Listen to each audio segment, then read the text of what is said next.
ये जो सियासी भर्ती, मुझे कहने दीजिए बात, सियासी भर्तियों का मामला यहाँ पर है। तालीम का महकमा हो, सेहत का महकमा हो, सियासी भर्तियाँ यहाँ पर होती हैं। और अगर सियासी भर्तियाँ नहीं होती तो रूरल एरियाज में कोई जाने को तैयार नहीं है। कोई टीचर रूरल एरियाज में जाने को तैयार नहीं है। घोस्ट स्कूल्स का मामला, घोस्ट टीचर्स का मामला, घोस्ट अस्पतालों का मामला, ये सब सबके सामने हम देखते आए हैं। कब से हम 14-15 साल से जर्नलिज्म में कर रहे हैं, रिपोर्टिंग कर रहे हैं। यही कुछ हो रहा है और यही होता चला आया है। अब ये कैसे तब्दील होगा, गॉड नोज बेटर, समझ से बाहर है। ऑल्सो टेल, ये एक बदतमीज किस्म का ट्रेंड बन चुका है ना पूरी दुनिया में, और हमारे यहाँ भी खास तौर पे कि कुछ भी हो रहा, कोई डिजास्टर सीन हो तो जल्दी से उसकी तस्वीर ले लो, फोटोग्राफी करना स्टार्ट हो जाओ।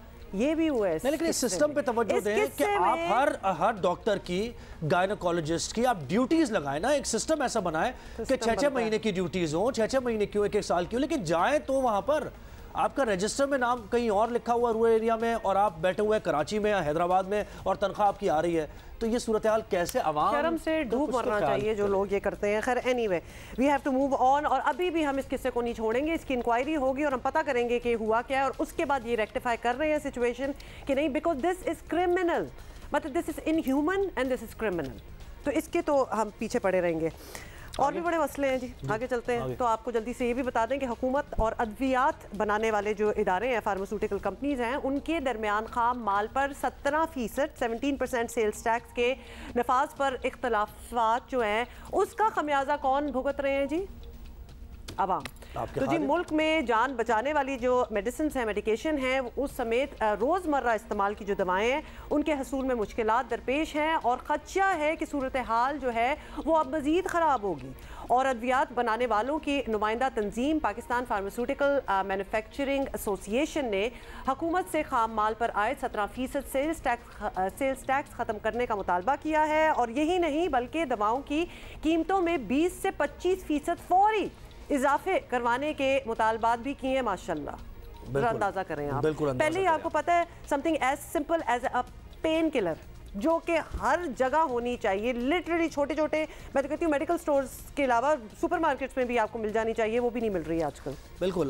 जब मैंने कहा ना आपके खादिम, तो पहले होता था कि आपके खादिम आपके हुक्मरान होते थे, अब खादिम हम उनके हैं। ऑफ कोर्स, बिल्कुल, वो तो बहुत। तो अब इस पर कुछ मज़ीद बात करना है हमने कि ये मामला क्या है और इसको कैसे सॉर्ट आउट किया जाएगा, कैसे सॉल्व किया जाएगा। बिल्कुल जी, काजी मंसूर दिलावर, चेयरमैन PPMA हमारे साथ हैं, इनसे बात करेंगे। सबसे पहले तो ये बताइएगा कि मुल्क इस वक्त माशी मुश्किलात का शिकार है, सारों को पता है, हर तबका किसी ना किसी हद तक कुर्बानी दे रहा है। तो अगर कुछ फीसद टैक्स जो है फार्मास्यूटिकल इंडस्ट्री पर लगता है तो इस पर ताउन करना मुमकिन क्यों नहीं है? कर लें। जो इस वक्त सिचुएशन है ओवरऑल कंट्री की, डॉलर की जो प्राइस इस वक्त डॉलर की बढ़ती चली जा रही है, इंटरनेशनली हमारे रॉ मटेरियल की प्राइस बढ़ रही है और ट्रांसपोर्टेशन की प्राइस बढ़ रही है, उसके साथ साथ on the top sale tax अगर लगा है, जिस तरह आप फरमा रहे हैं कि ये हम क्या ताउन करें, तो ये इंडस्ट्री ज़ाहिर है ये भी डॉलर के साथ चलती है, ये इंडस्ट्री भी पेट्रोल के साथ चलती है, ये इंडस्ट्री भी डीजल के साथ चलती है, और इसमें तमाम तर वो इफेक्ट आते हैं जो एक लोकल इंडस्ट्री पे भी आते हैं। तो हम तो टोटल 95% रॉ मटेरियल इंपोर्ट करते हैं और हम पे डॉलर का इफेक्ट बहुत ज़्यादा आ रहा है, और ऊपर से अगर सेल टैक्स भी हमारे ऊपर लगाया जाएगा तो ये मुमकिन नहीं है कि हम इस हालात में इस इंडस्ट्री को चला सकें, क्योंकि इंडस्ट्री को चलाने के लिए जो फंड दरकार होते हैं वो तब होते हैं जब आपको मार्केट से कुछ प्रॉफिट्स आ रहे हैं। जब लॉसेस पे आप इंडस्ट्री चलाएंगे अल्टीमेटली इंडस्ट्री बंद हो जाएगी। अच्छा जनाब, ये बताइएगा कि हुकूमत के साथ आप लोगों के टैक्स के मामला तो जब तय होंगे सो होंगे, इसका हल ये तो नहीं होना चाहिए ना कि मार्केट से दवाएँ गायब करवा दी जाएँ, मरीज़ों को मुश्किलात में डाला जाए? ये तो एक तरह से ब्लैकमेलिंग नहीं हो गई? आपकी एसोसिएशन ऐसा काम करने वालों के खिलाफ कुछ नहीं कर सकती है क्या? ऐसा हरगिज़ नहीं है जी, ब्लैकमेलिंग वाली बात तो तसव्वुर भी नहीं किया जा सकता। इस इंडस्ट्री ने आगे बढ़ के आवाम की खिदमत की, जब सैलाब आया, अर्थक्वेक आया, करोड़ों रुपए की मेडिसिन डोनेट की, और आज अल्हम्दुलिल्लाह हम 95% लोकली प्रोड्यूस कर रहे हैं मेडिसिन, और पूरे रीजन में सबसे सस्ती मेडिसिन दे रहे हैं हम इंडिया और बांग्लादेश की निस्बत। जहाँ तक दवाई शॉर्ट होने की बात है तो उसमें हमने खुद से कोई मेडिसिन शॉर्ट नहीं की।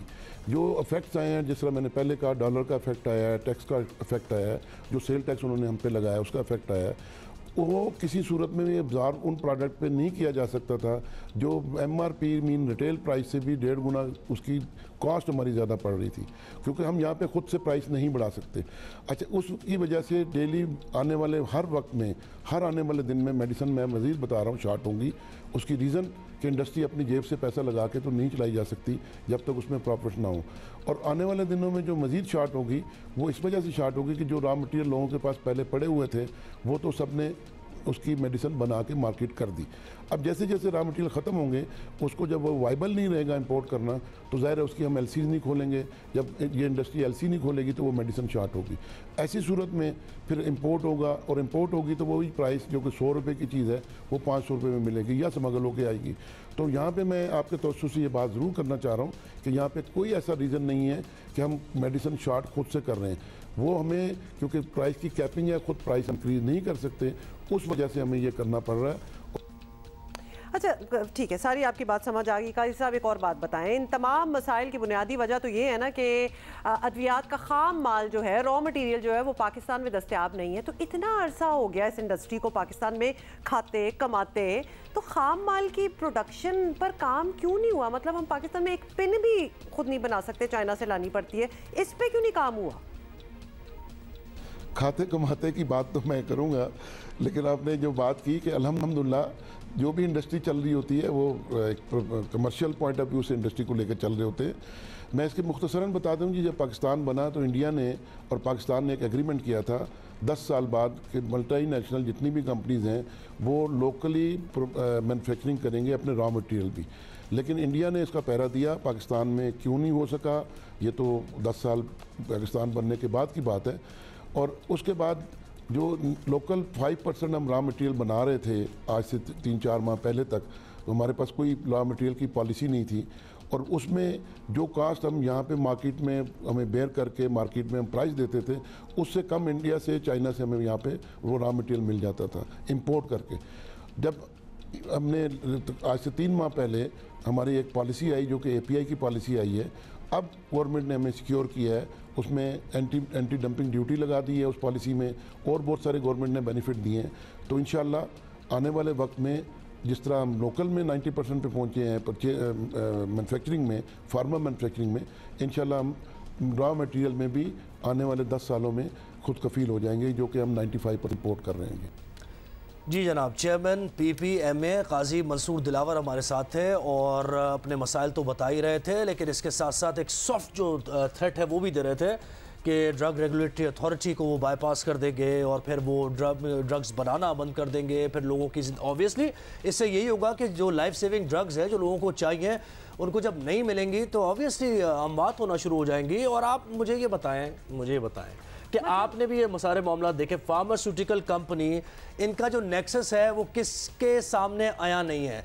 ये डॉक्टर्स के साथ, बिल्कुल डॉक्टर्स के साथ मिलके जिस तरीके से ये दवाइयाँ लिखते हैं, मरीज को देखकर चेहरा पहचान कर कि एक 20 रुपए की चीज़ जहाँ लिखनी है वहाँ ये 150 रुपए की, 200 रुपए की चीज़ लिख देते हैं उसको, और फिर कहते हैं इसी मेडिकल स्टोर से जाके लेनी है और कहीं से मिलनी नहीं है दवा। तो ये सारे मामले, रिस्पेक्ट एंड अपॉलजी काजी साहब जो हमसे भी बात कर रहे थे, आप रिप्रेजेंट कर रहे हैं इतनी बड़ी इंडस्ट्री को, हम आपकी बात समझ जाएं, आप लोग आवाम का दर्द ना समझना, दिस इज रॉन्ग। और एक चीज है, आप ये कह रहे हैं, वो ये कह रहे हैं कि कमर्शियल बुनियादों पे ही चलती है। बिल्कुल मान ली आपकी बात, कमर्शियल बुनियादों पे चलती है, लेकिन कुछ चीजें ऐसी होती हैं, अब जैसे ये मेडिसिन का शोबा है, यानी अगर आप डॉक्टर बनना चाहते हैं तो आप ठीक है, डॉक्टर बन के आपका प्रोफेशन है, आप अपना लिवलीहुड भी कमा रहे हैं, लेकिन ये फिलैंथ्रोपी है, इसकी नेचर में, यानी इसकी रूट जो है वो फिलैंथ्रोपी। आपको तैयार रहना चाहिए कि एक डॉक्टर को अगर पैसा मुनाफा नहीं भी मिल रहा तो उसका प्रोफेशन ऐसा है कि वो खिदमतें खल्क कर रहा है, तो ये मेडिसिन भी ऐसे ही है। एग्जैक्टली, वी अंडरस्टैंड भी प्रॉफिट तो आपने रखना है, बिजनेस है आफ्टर ऑल, लेकिन these are कुछ मामला ऐसे दे टच अस, और हम रिप्रेजेंट कर रहे हैं, आवाम को ही कर रहे हैं ना, तो उनके दिल पे क्या गुजर रही है तो सारों को हमारी आवाजों से ही पता चल गया होगा। These our life saving drugs, छोड़ दें प्रॉफिट थोड़ी देर के लिए, दें आप लोगों को, आपने ऑप्ट किया है इस प्रोफेशन में आने के लिए, आपने ऑप्ट किया, आपको किसी ने कहा तो नहीं था कि आप यहाँ मेडिसिन में आ जाए?